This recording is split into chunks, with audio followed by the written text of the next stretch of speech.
네, 조금 전 저희 영상으로 봤듯이 제주 태풍 상황 심상치가 않습니다. 그래서 저희가 원희룡 제주지사와 전화로 연결을 해서 직접 제주 상황 한번 살펴보겠습니다. 지사님 나와 계십니까? 예, 안녕하세요. 예, 안녕하십니까? 먼저 여쭤볼게요. 이 답이 지금 제주 서해상 이동 중이라고 하는데 지금 제주 상황 어떻습니까? 예, 지금 그 태풍에 가장 지금 가까이 들어가 있는 상황인데요. 예. 예, 오전부터 비가 계속 내리고 있고 바람도 강하게 불고 있는데 예.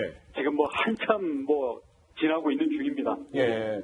지사님, 실제 지사님 이제 성인 남성이 지금 현재 제주에서 태풍 상황을 딱 겪었을 때 어느 정도입니까? 진짜 걷기가 어려울 정도인가요? 저는 지금 건물들 틈에 있다 보니까 그 정도는 아닌데요. 아, 예. 이 벌판에 나가 있는 경우에는 몸을 가눌 수가 없고 굉장히 위험한 상황입니다. 예. 지금 이런 일이 있으면 안 되겠지만 인명 피해도 있었나요, 혹시요? 어저께요. 이 파도가 너울 심한 파도가 되다 보니까 예. 그 피서 와 있던 17살 우리 학생이 숨졌어요. 네. 너무 안 됐는데 예. 아무튼 유족들께 너무 슬픈 위로의 말씀을 드리고요. 네. 추가적인 인명 피해가 없도록 저희들 최선을 다하고 있습니다. 네. 네. 지사님, 바로 지난해 태풍 링링 때는 농경지 침수가 됐습니다. 이번에도 역시 500mm 이상의 물폭탄 떨어진다고 하고요. 또 만조치가까지 겹치면은 폭풍, 해일로 인한 피해도 우려된다, 이런 지적도 있는데요. 대비 잘 하고 계십니까? 예, 이 제주도가 그래도 이 한라산이 있고 넓어서요. 이 한라산에는 500mm 이상 비가 올 걸로 보여지고, 근데 이게 밑으로 빠지면서 얼마만큼 실제 이 농사 지역이나 우리 시가지에다 피해를 줄지는 잘 닥쳐봐야 알거든요. 네. 그래서 지금 자율방재단이나 우리 공직자들 전부 자기 위치에서 지금 시시각각 상황을 체크하고 있는데요. 아직은 그렇게 폭우 피해를 현재 당하고 있지는 않습니다. 네. 특히 이번에는요, 지사님, 코로나 사태가 심각한 가운데 태풍까지 겹친 건데요. 방역과 함께 이재민 대책 동시에 해야 하는 입장이잖아요. 지금 어떤 어려움을 겪고 계십니까? 당연하죠. 이틀 사이에 저희들도 한 6명 확진자가 나와서 예. 지금 한 400여 명 우리가 선별검소 지난밤에 시급하게 다 했고요. 예. 현재는 태풍이 왔기 때문에 그 야외에 설치된 선별진료소나 이쪽이 이제 바람에 날아가지 않게 지금 지키고 있는 상황입니다. 네. 예. 거기에다가 지금 그 의료진들 휴업이 있어가지고 네. 저희들 아침에 우리 의사들하고 대화도 하고 그랬는데 네. 다행히 휴업률이 그렇게 높지는 않아서 네네. 현재 코로나 방역이나 일반 우리 도민들의 의료에는 큰 지장은 없는 상황입니다. 예. 그런데 저는 지금 전국적으로 2단계 거리두기 조치가 진행이 되고 있기 때문에 태풍이 지나간 뒤에 복구 작업이나 이 이재민들에게 좀 임시거처를 좀 제공하는 문제 이런 게 조금 문제가 생기지 않을까 이런 걱정도 들거든요. 그러니까 이재민들을 만약에 밀집해서 예. 생활 보호를 해야 되게 되면 네네. 방역하고 다시 문제가 되기 때문에 예. 아마 거리두기까지 더 감안한 예. 그런 시설이 돼야 되기 때문에 특별히 신경을 써야 될 겁니다. 네. 네, 지금 태풍의 코로나에 지금 이중고 국민들이 겪고 있는 상황에서 2차 재난지원금 이야기가 나오고 있는데요. 지사님은 이게 필요하다는 입장이신가요? 네, 지금 코로나 때문에 장사도 안 되고 일을 못해서 소득이 줄어서 많은 사람이 어렵거든요. 거기다가 없는 사람이 더 어려워요. 이런 상황에서 제주도는 1차 때는 중간소득 이하로 지원금을 줬네요. 그때 재원 여력을 남기고 또 추가로 예산 지출을 줄여서 어제부터 2차 지원금을 전 도민에게 현금으로 10만 원씩 주고 있습니다. 네. 제주도 차원에서요? 예, 제주도 차원이고요. 예. 근데 지금 중앙정부에서 2차 지원금 얘기를 하고 있는데 네. 다 주면 받는 사람이야 좋죠. 돈 줘서 싫어할 사람이 어디 있습니까? 네.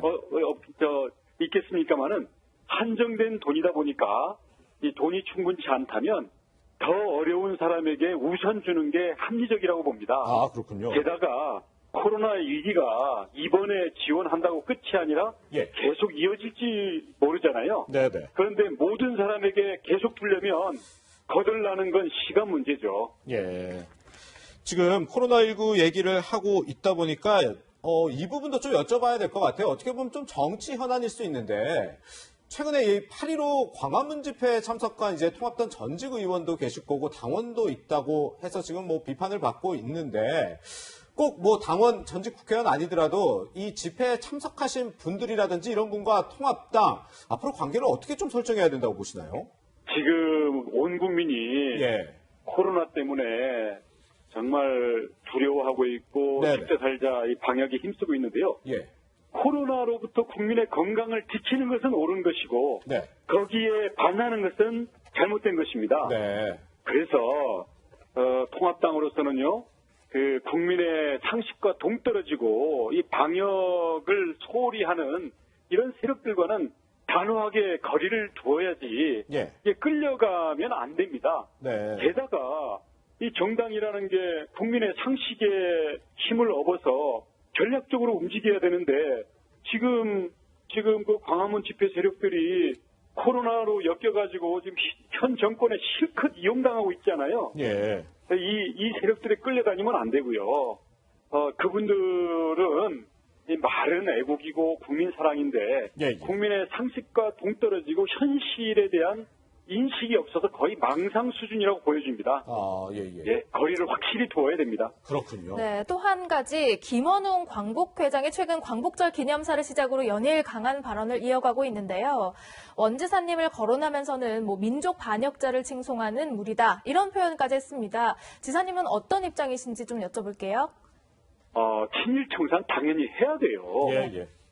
그걸 반대하는 게 아니라요. 근데 김원웅 광복회장은 사실 팩트 자체를 엄청나게 왜곡을 했습니다. 아, 그런가요? 그에 대해서 이제 반론들이 많이 나오고 있는데요. 예, 예. 예를 들어서 육군 참모총장이 1대부터 21대까지 모두 일제의 앞잡이다. 독립군 토벌했다 그러는데 그 백선엽 장군이 만주군에 있던 그때 당시에는 독립군이 활동하던 시절도 아닙니다. 네. 그건 하나의 예를 들었는데 그래서 이런 정확한 역사적 사실관계에 입각해서 전문가들과 역사학자들이 이 부분들을 정리를 해야지.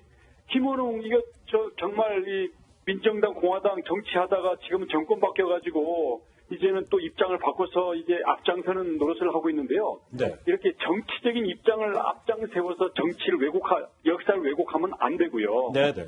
또 하나는 예를 들어서 백선엽 장군 같은 경우도 일제시대에 만주군에 입대했던 건 사실이지만 예, 예. 일제에서 찾은 나라 김일성 공산 독재로부터 지키기 위해서 목숨 바쳐서 6.25 전쟁에서 대한민국을 지켰잖아요. 그러면 공과 과를 함께 봐야죠. 네. 그런데 이것을 편가르기를 하고 증오를 선동하면서 나라를 찢어놓고 있는데요. 이건 광복운동을 흐리는 겁니다. 예. 예.